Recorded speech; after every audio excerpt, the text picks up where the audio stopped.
Spotlighted, and you're all safe. Okay.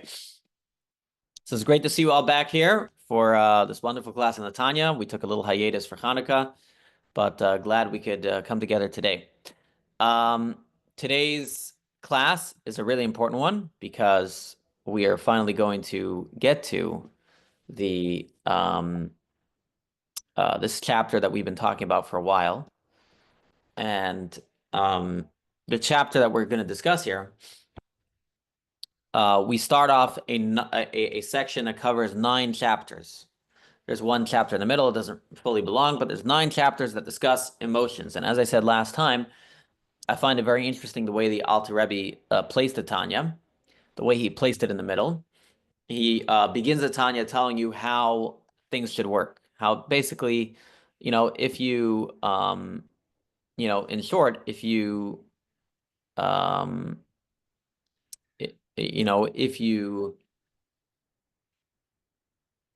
work hard enough and you contemplate hard enough, you'll be able to master your emotions. You'll be able to have a feeling of connection to God. But what he adds here in this chapter, of course, is that, as always, life is not so simple. And he starts off with a chapter and a discussion on sadness. He has to discuss that though in theory it's a nice idea that all we have to do is think and then our body will follow, we have to remember that we have other emotions that are coming into play, other emotions that might disrupt our connection to God that would come through thinking about God. And the first one he's going to talk about is sadness. Now, there was a course for those who were with us, JLI, called Warrior to Warrior. It's a great course, Warrior to Warrior. It was loosely based on these chapters, but not entirely. It was loosely based on these chapters of the Tanya. It was a great course. I have the recordings if anybody wants it. But of course, as many JLI courses, actually you spend some of the time really giving you some of the basics of the Tanya that you already know. So for example, the first class over there had to spend the whole period talking about the godly soul and animal soul. You're already way ahead of that. You also already know, by virtue of coming to this Tanya class, that the pathway to serving God is through contemplating about God, thinking about God, and we gave the different meditations, and then ultimately ending up with creating love and awe for God. The Tanya is not discussing depression because it just enjoys talking about depression. Okay, so this is where some people get confused. The Tanya, though it talks about many things that many psychologists talk about, it's in a totally different context, and you will see it from how the Alter Rebbe writes it. When he writes it, it's totally in the context of how can I serve God? The discussion about emotions is always going to be about are emotions a hindrance or a help to your service of God? And that's going to be very apparent today when it comes to sadness, where he's going to show how sadness is generally not something that is useful for serving God, but though sometimes it is. So that's where I'm going to pose the question to you. Where do we see sadness being used in Judaism? Any thoughts? Any thoughts? Where do you see sadness being used in Judaism? Well, one of the ones, the classic one is Rachel weeping for her children. Okay, so more broadly, what does that mean? I would imagine that just a hope that that the Jewish people will be spared and that the Jewish people will thrive. Okay, I meant more globally in our service of God. I would say that in prayer sometimes, Okay. right? That's how I would interpret that story. That sometimes in prayer, tears, right? Crying, weeping, can be effective. Okay. Anybody else? In our morning practices, sitting Shiva. Mm-hmm. There's also recently we were talking about Jacob and his sadness for losing Joseph. That was in the Torah specifically. And I'm sure there are others. Okay, good. In fact, we're going to have a fast day this coming Friday. It's a sad day on the Jewish calendar, right? Yep. And any others? There's a time period of year as well where you might say sadness is involved to some extent? Anybody? The high holidays, maybe not complete sadness, but the extent of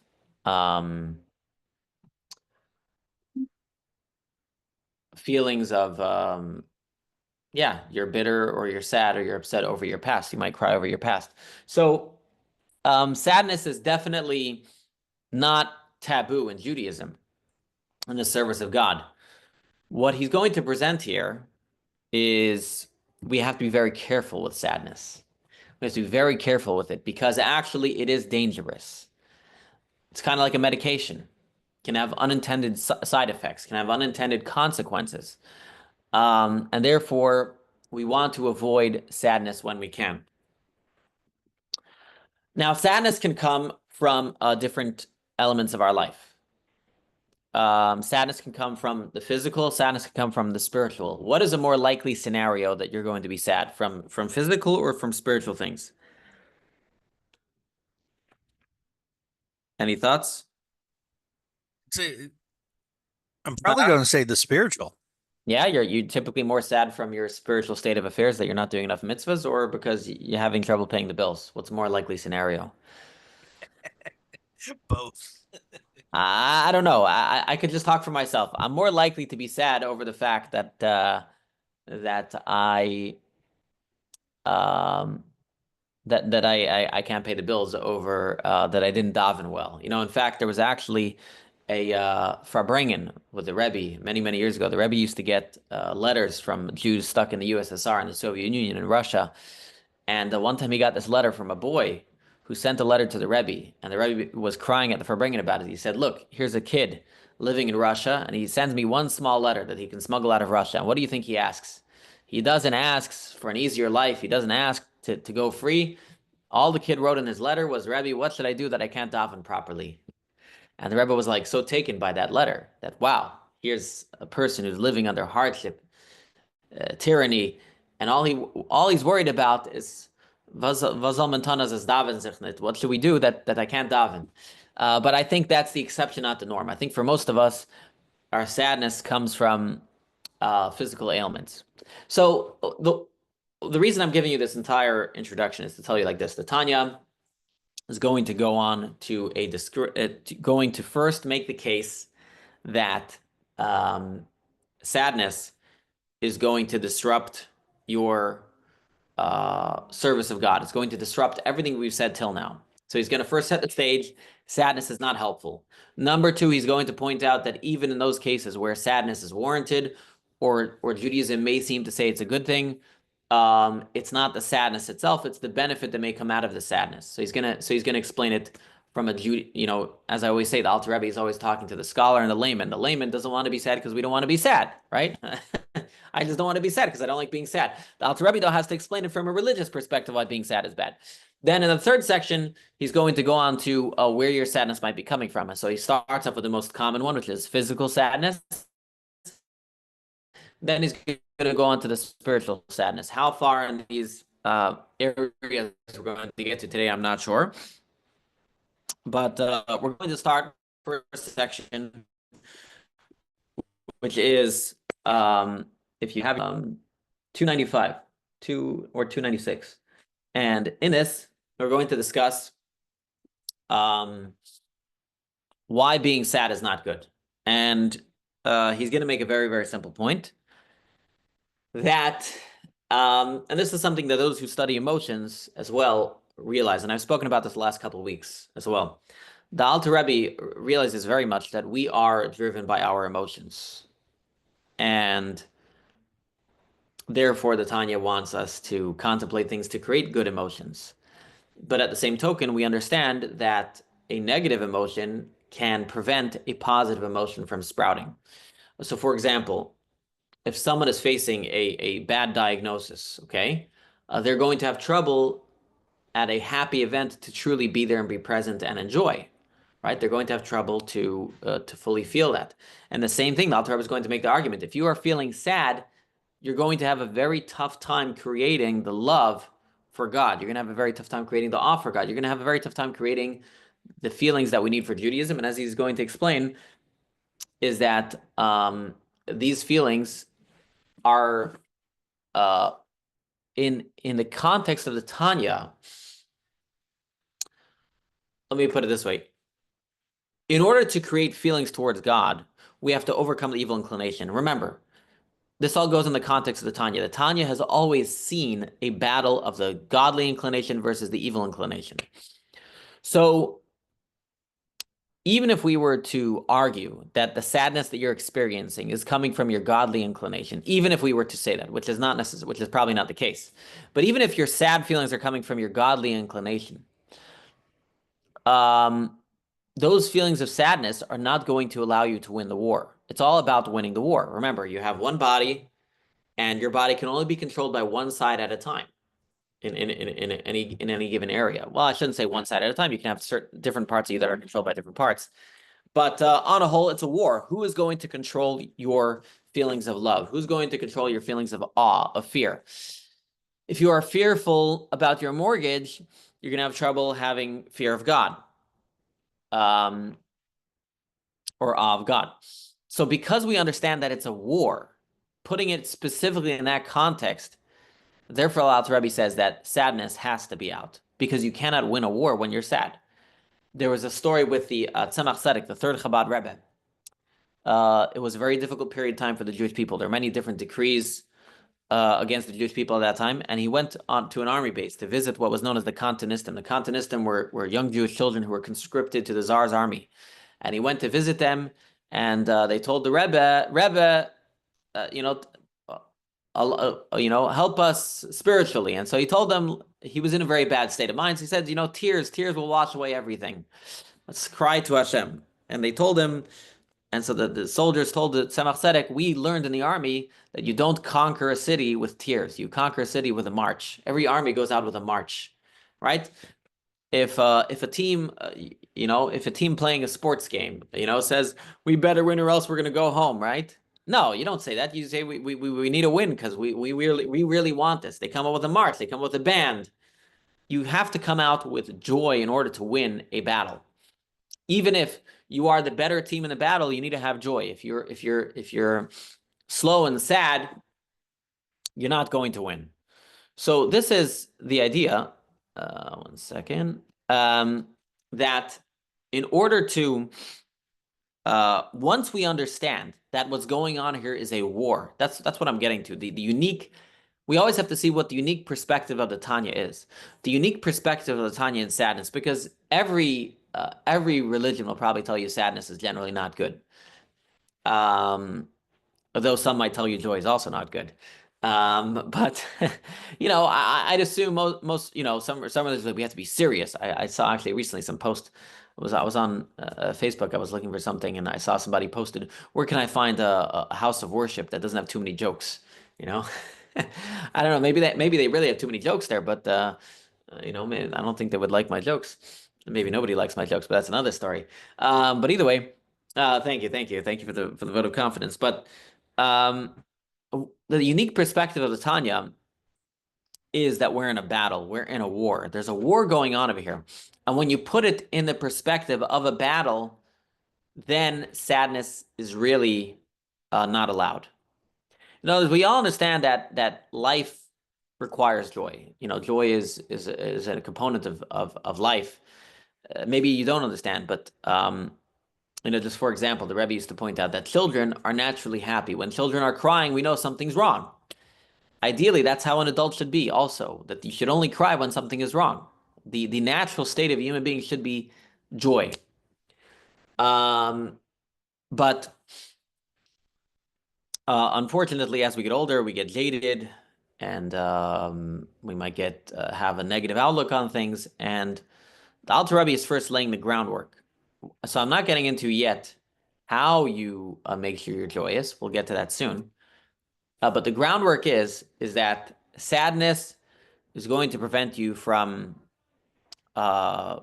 winning this war against your evil inclination. And let's just take it. Let's just give examples in our own personal lives to bring it home, because that's really what this discussion is about. We can talk philosophy all day. Think about you in your life. at a time when you were engulfed by a worry over something, how likely are you to be able to overcome any difficulties in your spiritual life? So, for example, when I say overcoming difficulty, okay, if you naturally show up to synagogue every day, if you're sad, you'll probably also show up to synagogue every day, right? Where this really matters is in your struggles, okay? So let's say you're struggling to have kavanah, to have intention in your prayers. If you're encompassed by your worries, probably when you'll pray, you'll be thinking about your worries. You will not, it takes effort. In other words, any area of your Judaism that will take effort will be stalled when you're encompassed by worries. Let's say you are encompassed by worries of health.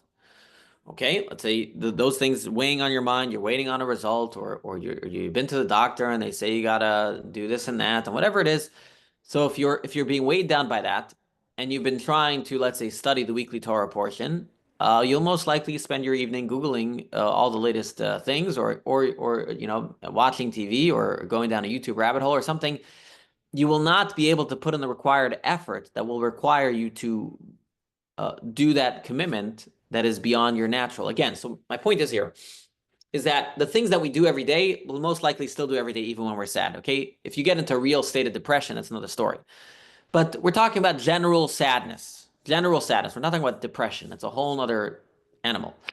General sadness, if you're just generally sad, then you will not be able to put in the required effort that's required to take the next step in your Judaism, in your service of God. Why? As we're explaining, because there's a battle, there's a war, there's a battle of the godly versus the animal. That's what the Alter Rabbi is telling us. It's not just, should I follow my good vice or my bad vice? There's a battle because only one person can control your emotion at a given time. And so when there's the evil inclination has the place, we need to find ways to get around it. We haven't gotten to the ways of coping. We just have to first understand why it's so important. And again, his answer is, in the areas of your life that require a battle, in areas of your life that require effort, you're going to have to get rid of it. So let's take a moment, think of your life and think of an area of Judaism where you want to take the next step. Okay, maybe it's praying better. Maybe it's laughing at the rabbi's jokes. Okay, no, I'm kidding. That's already a level of impossibility. But maybe it's a study that you want to do daily, and think of the last time you failed at it, the last time you tried doing and you failed at it. How were you feeling at that moment? And I would say most likely at the moment that you failed to do whatever it was, you weren't feeling good. Or maybe it was getting out of bed. You said you want to come to synagogue early, and maybe you woke up in the morning and you had a feeling. I would guess, not 100%, but I would guess that in most cases where you failed to um, put in the effort to further your Judaism, there was some feeling that crept up that was preventing you from doing it. That would be my guess. I'm not going to tell you 100%, but I'm going to guess and maybe be more aware of how you're feeling next time. And that's a very interesting point, but I've been harping on it the last couple of weeks, is realizing how much we are ruled by our emotions. We don't even realize it. Sometimes we think we're lazy. Alter Rebbe will tell us, really, it's not really laziness. It's how you're feeling about something at that moment that makes you not want to do it. There are maybe some lazy people out there, but most people, when they're not doing something, it's not really classical laziness. It's how they feel about that given item. Yes, Dr. Yannick, you wanted to say something? No, I was thinking about what you're saying though, and I'm thinking about just the society we live in. Mm-hmm. And there's overwhelming information and overwhelming, a feeling of sadness, I think. Mm. How you hear every day about this disaster and that disaster and the other disaster, and this one was killed and that one died, and it's not a very positive place. And you don't hear, when I was growing up, there was occasionally good news on the television. Yeah. Never good news on the television. So it's kind of what you're saying is true. It is absolutely true, but it's so hard sometimes to get all that out of your mind, because as humans, you can't help to feel compassion. And sometimes compassion leads to sadness. And even though it's not about you or your lifestyle, it's about others and what's happened to them. So I find what you're saying is absolutely true, but I'm also struggling with a way to understand how to deal with that as a society, Yeah, that's a great a point. So person some, who lives in society. If I lived in an island by myself, yeah. I'd have two synagogues and everything would be fine. But you know, in the world we live in, it's very difficult for me right now. That's a great point. So that now you know, that's a great point, and I would say that also would get into a coping mechanism, so to speak, areas. So it's 100% new bad news sells. That's why today there are websites that are dedicated to sharing good news. Um, Sometimes people take what are called news diets. Personally, I do it once in a while. I take news diets, or there are websites. There's some Jewish websites that really they do share some bad news, but on the whole, they don't. They share like critical bad news, and there is sad events, and we should be sad about it. But um, from I think for most people, it's true. The amount of information we get and the ability that we have to hear of every sad event that happens in the world is detrimental. And honestly, if you know people in your life that stay away from news in general, they're happier. We're not even getting into the people that get all riled up by politics, you know, and just allow politics to run their lives. How many people are allowing that? We're not even getting to bad news stories. We're getting into, you know, we live in an angry society in some ways as well, for those who live in the political world as well. And I would highly suggest if you find that's happening, 100% take a news break. Well, you're right, and I didn't want to talk about politics, but politics actually now, compared to 20 years ago, I mean, you could have friends who are Democrats and Republicans, and you could have friends who are liberals and conservatives. Now it's getting harder and harder to do that because everyone is so polarized in one direction or another. Yeah. And again, that leads towards that feeling of discomfort, even amongst your friends. Yeah. So if our goal in life is to serve God, then we have to carefully consider the news that we consume. Um, in other words, if our goal in life is to be the most well-rounded and knowledgeable person in everything that's going on in the world, now if that's your job, then that's another story, and you probably have to learn how to deal with that. But if that's not your job, you know, when I do take these news breaks and I come back and I'm like, you know, so I didn't know about this horrible event as it happened. Someone had to tell me. It's really not. I have a brother, honestly, who's always off the news. He has a dumb phone. He really doesn't know what's going on in the world, and it doesn't really it doesn't really matter. You know, it's for the most part, you'll get the big stories. They'll come to you. You'll find out about it. And if you didn't know about it, someone might say, "Oh wow," but you know, honestly, actually, now you give them something they feel like they're contributing. Oh wow, he didn't know about the story. Now I get to tell him about the story. Um, but I think, um, yeah, we have to be careful um, to think about what is our goal in life. And if our goal in life is to serve God and to further ourselves spiritually, I think on a whole, the news does not further that. And I honestly also think the news wastes our time a lot, wastes a lot of our time, a lot of regurgitated stories. Um, th- th- I just don't see the point. I'm not saying I don't do it. It's very tempting because it seems so the right thing to do. Following the news seems like such the right thing to do. But on a whole, I would argue that it's not. In fact, the Rebbe himself, it's very interesting talking about the Rebbe. The Rebbe was up to date on the news, but you know what's very interesting? The Rebbe himself would not read full newspapers because the Rebbe would talk about current events. His wife, the Rebbitzin, everybody knows about the Rebbitzin. The Rebbitzin was a brilliant woman, the Rebbe's wife. She would um, get the newspapers and read through them and find the relevant sections for the Rebbe, you know, clip them out or cut them out and give them to him. But even when the Rebbe would talk about current events, he would also tell all the yeshiva students, and like most of the people says, you shouldn't know about this. I have to talk about it, but you shouldn't know about it. You should be studying Torah. Like there's no reason for you to know about it. You know, the Rebbe is a global leader. He has to talk about current events as it makes a difference in the world. But there's no reason that a Bachur in yeshiva should be reading about it. And so we are not necessarily all Bachurim in yeshiva, studying yeshiva, but we have to carefully consider whether the amount of information that we're consuming is actually that important to what we do and if maybe there's an alternate way to gather the important information that we need, which most of the time there is. Uh, But yes, Rabbi, yes, I agree with that. But there are also topics that are important. Like for me, like what's going on in Israel is important, and I try to be on top of that. But one thing is that you watch the news, see what's going on, and another thing is that you are just doing that all day long. That's completely different situation. But I do like to be aware of what's going on around me and in the world. Like, so I've taken a break from the Israel news, from news even during this Israel crisis, and the reality is that the news that comes out of Israel um, comes out slow. There's often not a big news day, and they have to keep making news.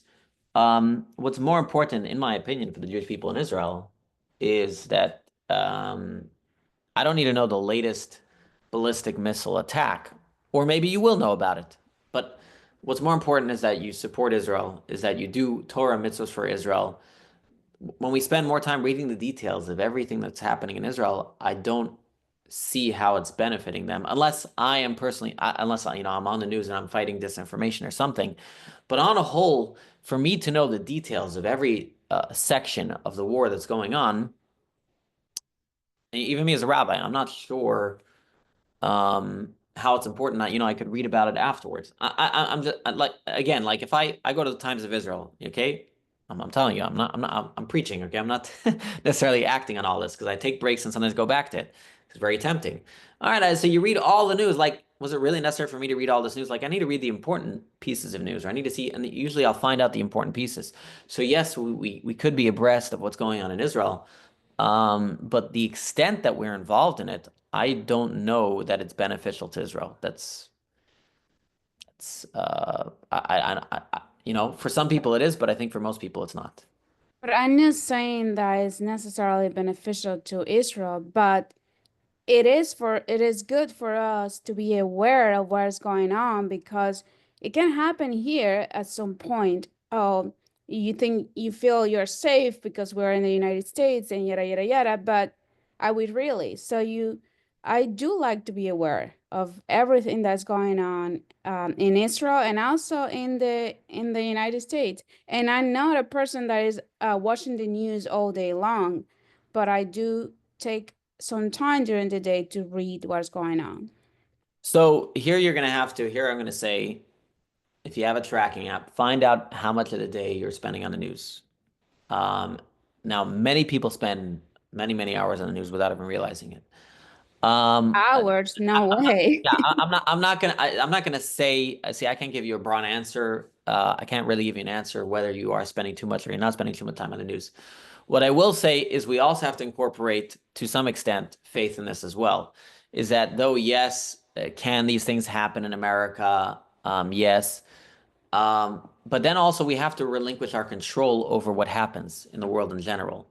And just because I'm going to be fully up to date on the latest news, doesn't necessarily mean that I'm going to prevent what will or won't happen in America. I mean, honestly, what are you doing differently today because you know that it might happen in America?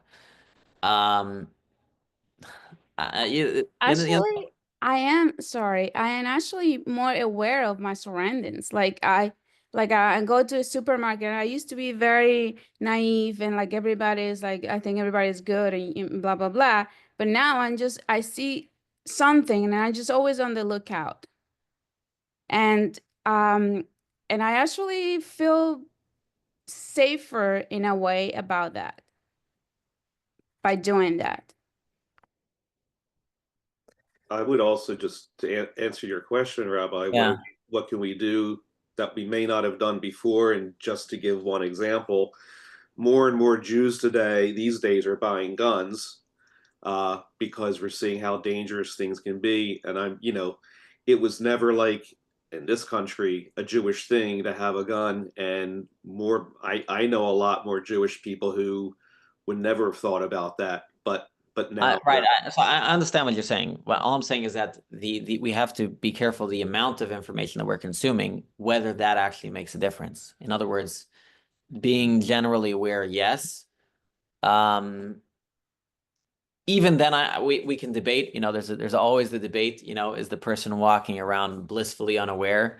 Are they happier? And they may be, but I'm not necessarily going to go down that path because I'm not necessarily saying that's correct, because that's a debate we can have all day. All I'm saying is that we should carefully consider the amount of news that we consider, the amount of news that we consume versus its actual efficacy in our lives. I know this is kind of a tangent, but I think it is important because I think this is something that a lot of us struggle with. That's why I took off this tangent. But it's a big question because so much, I mean, just we see most of what people converse about is the news as well, and is that also really the most important thing? I mean, think about it. The Jews that lived in see, here's where I struggle with really giving a proper answer on this, because everybody's going to point to the Holocaust and say, well, if the Jews were more involved in the news, more of them would have been saved. It's hard to say. There's also God's plans that I can't fathom. Even if all the Jews wanted to get out, could they have gotten out? It's hard to say that they could have. As unfortunately we know, many of the countries, shut down immigration. It's a difficult, and there are even, if you look in the history of what went on in Hungary, the Jewish community, the heads of the Jewish community in Hungary hid, even once they already knew what was going on in Auschwitz, they hid it from the other Jewish people. It's a complex answer to really see. That's where I'm saying we have to be careful of playing God here. And that's where I can't really tell you a for sure answer. But what I would say is that I'd say pretty much any Jew today is much more informed than any Jew was in Europe back in the day. And even if you're going to take a news break, you'll be pretty much generally aware. Or like I said, there are even websites. I personally, there's a Chabad one called anash.org, where it gives mostly good news, and it has the important bad news. It has actually what it has is, it's actually a good thing when we talk about it. It has a daily brief. It has one post every day of putting together all the Israel news for you, just putting it all together in one brief. The daily brief gives you a great breakdown of what's going on in Israel, and the news in Israel, and probably anti-Semitic attacks in America. So I think there are alternative ways of getting what we need from the news without obsessing over it. And I think also realizing at the end of the day that no matter how much we prepare, it's ultimately in God's hands. We'll also, though God wants us to do our best, we also cannot play God at the same time. It's a fine balance in life. It's the hardest balance that we have in life. I always say running the middle road is the hardest road. Being able to balance anything in the middle road, right? Extremes are always easy. To have a balance in life is always the hardest thing. So having the balance here of doing the best we can, but yet relying on God, it's a hard balance. All right, so I think we've concluded this section on news. I'm not giving you any definitive answers, but I think contemplate to yourself, what is the news doing to your psyche, and how is that affecting how you're living your life. Oh, and I actually do want to share this one thing. Someone shared with me like a Jewish bingo game talking about, what are Jews doing? And again, the reason why I want to share this, let me just pull it up. The reason why I bring it up is because we sometimes get confused about what we need to do. Again, as a religious Jew, that's all I can say. As a religious Jew, I believe that the best things that we can do for Israel is more Torah and mitzvot. Is that those merits? Of course, we need to show up for Jews when we can, but in others, on your day-to-day basis, unless you're going to be a keyboard warrior, like there are events that we need to show up for and stand with us and whatever. But on your average day-to-day basis, the most you can do for Israel on an average day-to-day basis is doing more Torah or mitzvos. That's what, in others, on your average moment to moment, unless again, you're involved in it, which if you are, definitely go for it. Let me just show you this. Why am I saying this? Because someone shared this with me, and I want to share it with you. Someone shared with me this. Let's share this over here. This Jewish bingo. Just one second.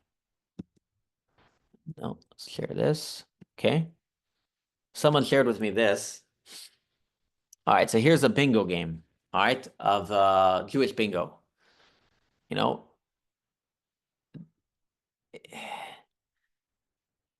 it's just, I read this and just to me, it's just missing, for the most part, what it actually means to be Jewish and how we can most help other Jewish people. And so that's why I'm kind of like, this hyper focus on the news and anti-Semitism might lead to something like this. Whereas generally the most that we can do is more Torah and mitzvot. Okay, so with that, let us get to the actual. Go back to that bingo for a second. Want to see the bingo again? Yeah, because I think some things on there are very uplifting and very nice. Yes, yes. Some I'm things- not some arguing. things- I'm not arguing it's all I bad. mean, lit Shabbat candles are wrapped tefillin, very nice. Right. Felt proud to be Jewish, good thing. Celebrated Jewish holidays, good thing. Had a post or comment removed by IG. What that Instagram. I know, but what does that have to do with Jewishness? Again, I don't want to get too deep into this. My Yeah, point I mean, is but some of these are nice. Lit a menorah. yeah, yeah. I'm not arguing it's all bad. I'm just saying that I'm not arguing it's all bad.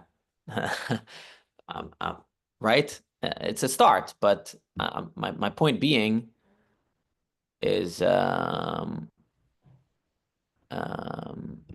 point being that we can get caught up in what we can do for Israel, forgetting what I believe is the most important thing, which is studying more Torah, doing more mitzvos. Does that make sense? Yep. Yeah. Okay. All right. Let's take a look at the actual Tanya now. 1 second. Let's take a look here. Okay.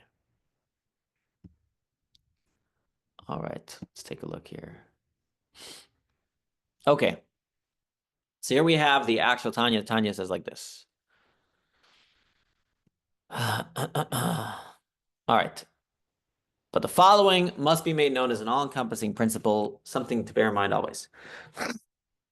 That just as with a physical competition, such as two men wrestling together, each are trying to pull the other down. If one of them is sluggish and lethargic, he will be easily defeated and pulled down, even if the sluggish one is stronger than his opponent. So again, he is putting it in. Just 1 second. I don't know why I allowed annotating. Let me just get to security. Yeah, for some reason it's allowing everybody to put markers on. Just 1 second. Sometimes they use this for other things. Zoom keeps moving all of their functionality to different places. Oh, here, 1 second. Just give me a second. Sorry about this. Allow participants to... I think it's my son that uses this sometimes.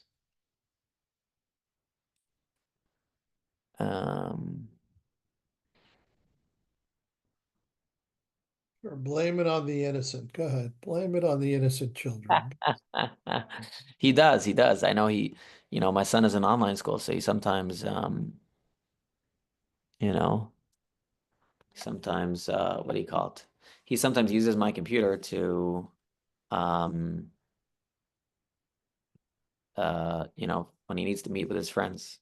So that's what happens. Okay, let's take a look at the Tanya. So again, Tanya is placing it in perspective of, he's placing it in perspective of two people fighting. And that's important. All right, so he says, sorry. What am I doing here? Okay. He says, just so, he was talking about a war, okay? He says, if one is sluggish and lethargic, he will easily be defeated and pulled down. Even if the sluggish one is stronger than his opponent. The same is true literally with the fight against your impulse to evil. You simply cannot defeat it with sluggish and lethargy that comes from depression and a stony, desensitized heart. You will only succeed with enthusiasm, which results from joy and a receptive heart, free from any hint of worry and sadness in the world. Of course, this is easier said than done. Everybody seems to have at least a hint of worry and period of sadness. Later in the chapter, the Tanya will offer us powerful tools to free ourselves of negative emotions. But for now, it is important that we take the all-encompassing principle to heart. You cannot succeed in self-mastery unless you maintain a positive, upbeat approach to life. And that's how we got to a conversation about the news. Let's make sure we're going the correct way. All right, so now, like I said, the Tanya is written. So now he's not going to jump first into how do you actually deal with negative emotions. He's actually first going to jump into the scholarly section of it. Again, because I said the Tanya is written for the scholar and for the layman. And he says the scholar is going to right away say, what do you mean? Since when do we avoid sadness in Judaism? Sadness is very involved. Not only that, they will quote from a verse in Proverbs that we're going to read over here. As for the verse, in every sadness, there will be profit. So Proverbs clearly said sadness has a positive benefit, and we can see that in our lives as well. Sadness can bring on good things. So he says, implying that there is some virtue and advantage to sadness, this poses no challenge at all to our all-encompassing principle that sadness is always counterproductive. For on the contrary, the phrasing of the text in the future tense, in every sadness, there will be profit, not that there is profit, but there will be profit, suggests that sadness itself is no virtue at the time when it's experienced. Rather, some sort of advantage will be gained from it later on. There will be profit. The Tanya now argues that sadness of this verse, which leads to profit, refers to carefully secluded sections of introspection. At other times, throughout most of your waking hours, sadness is to be avoided to the utmost. So think about it. We spoke about it earlier. There are news stories that make us sad. We have to, though, then be energized to do something. The sadness can bring us to the energy to do something about it. But the people that do the most are those who are energized to help. They cannot be feeling extreme layers of sadness at the moment. Otherwise, they will generally be prevented from helping to the best of their ability. Okay, so let's continue. The Tanya argues that the sadness of this verse, which leads to profit, refers to carefully secluded sections of introspections. At other times, throughout most of your waking hours, sadness to be avoided to the utmost. And then, so that explains, by the way, the sadness that we have in Judaism. We need to have the morning period. If we don't have the morning period, we cannot live our lives. But from the morning period, we move on to different layers of mourning, because after that, we need to memorialize them. We need to do things about them. We need to find spiritual ways of connection. But if we just live in the sadness, we honestly wouldn't get much done. If we live in a Shiva state of mind, we wouldn't get much done in our lives. The same thing, the high holidays. Yes, there's a time period where you have to go over your numbers, but then you got to do something about it. So he continues. So what is the profit that can be, attained from sadness? So he's going to explain. He's going to explain that he says the profit of this sadness refers to the genuine joy, feeling close to God, that comes after a justified period of sadness. Just 1 second. See over here. Okay. All right.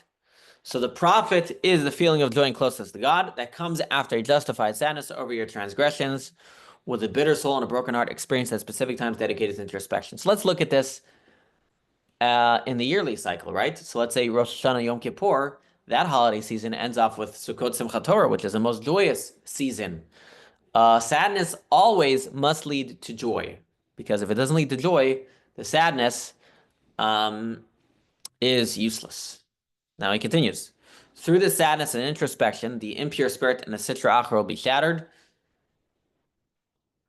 So now he's explaining it a little deeper. He's explaining, why is sadness necessary? Sadness is necessary because there are times when the only way to get through to something is through sadness. There are times when the only way to break through the evil that we experience in our lives is through sadness. But once we break through, then we need to revert back to joy. So in this case, if I am found in the grip of the evil inclination, if I am found in the grip of negativity, sadness can sometimes break that, right? You ever find after someone cries, they feel relieved? And that's what he's explaining over here, is that if I have sinned throughout the year, I am now found in the clutches of the evil inclination. We say one sin leads to another.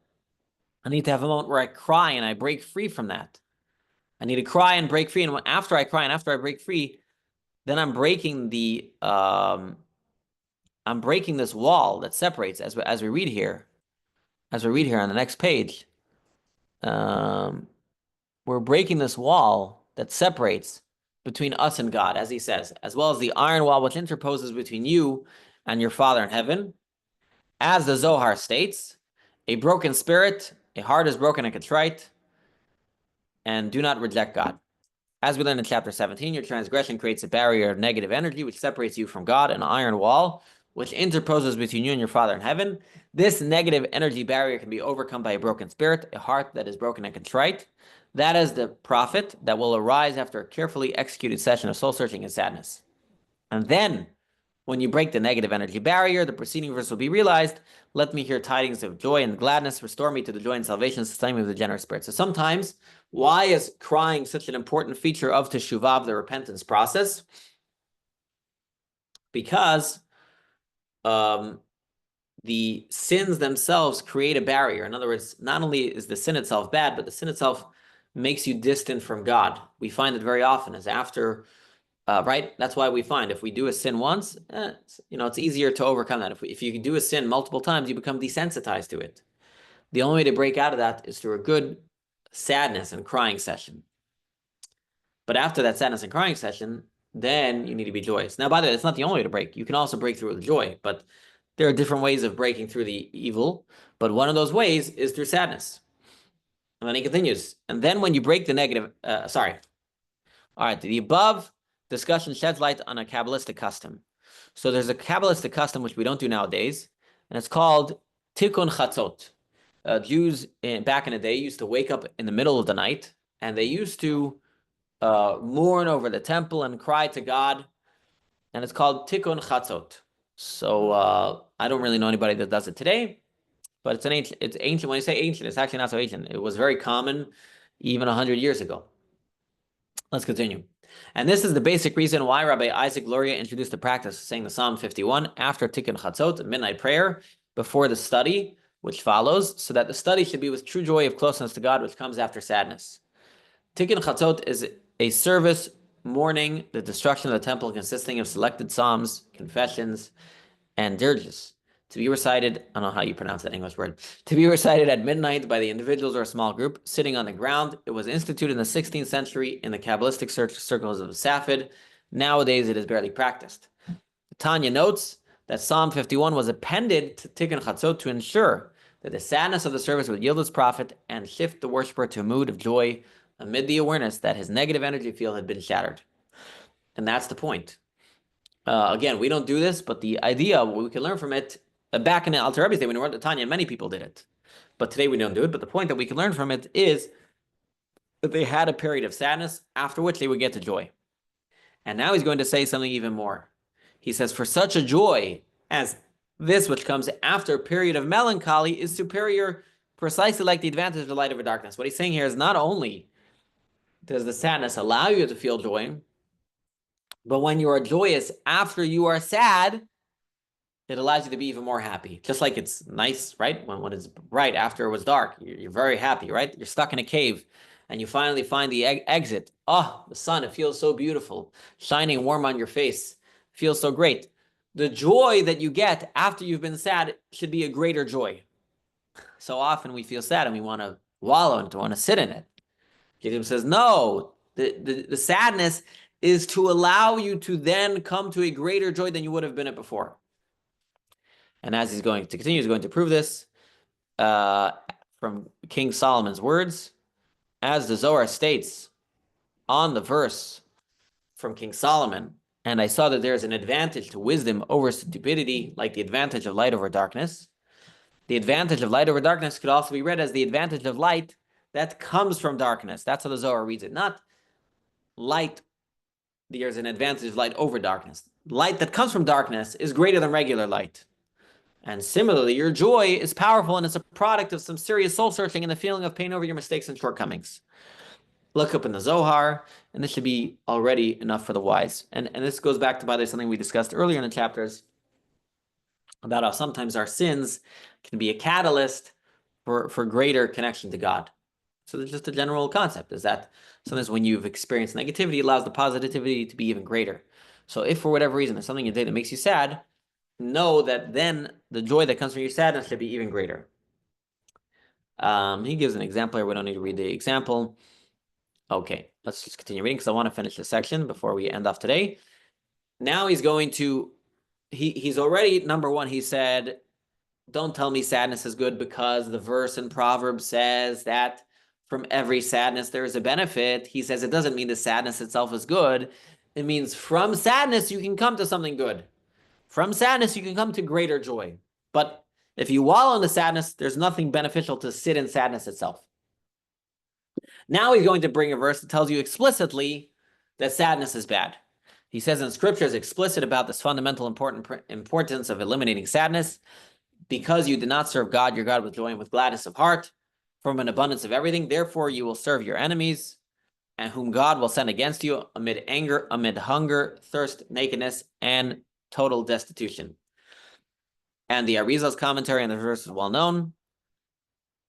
So again, the verse says, this is in the Tochacha, this is in the section where God chastises us, tells us off for doing the wrong thing. And it says, why am I punishing you? Because you did not serve God, your God, with joy and gladness. So that alone is very simple. You have to serve God with joy. So even if you think serving God with sadness is good, the verse says, no, I'm punishing you because you did not serve God with joy. And then he adds, and the Arizal's commentary in this verse is well known, which the Arizal has a way of reading the verse, and you can read it here. I'm not going to read it inside, but basically where he says, it doesn't just mean that you didn't serve me with joy. You weren't as happy when you served me as you were happy when you ate pizza. Is basically how the Arizal explains it. He takes the Hebrew and he explains how to do that. I'm not going to go into that. It's not the point. All you have to know is what the Arizal is teaching. The Arizal understands this verse actually to mean not only is God upset at us. I don't want to use the word upset, okay? But not only does the verse say God will chastise us when we don't serve him with joy, but even if we serve him with joy, but we are not joyous on God, as joyous as we are over physical things, that's also a punishable offense. We need to be joyous. We can't just be happy. We need to be really happy. So whatever in life makes you happy, you need to make sure that your Judaism makes you just as happy and really should be more than that. Okay? So if you're happy over your team winning the ball game, or you're happy over pizza or some good Chinese food, you have to make sure that your joy of God is even happier than that. So the point that the Alter Rabbi here is making is that first he says, listen, it's very simple. You're not going to be able to win a war if you're sad. Number two, there's no verse that says you should be sad. Even the verse that says you should be sad only tells you there's a benefit from being sad. And number three is clearly the verse says that you should not be sad when you serve God. You have to be joyous when you serve God. And the Arizal takes it even a step further and says, not only do you need to be happy when you serve God, you need to be even happier than your regular joy, than your joy over pizza, than your joy over Chinese, over your joy over a new TV, over your joy over a new phone. Your service God should be more joyous than that. And so clearly, obviously, if that's true, sadness is out of the picture. Sadness has to go.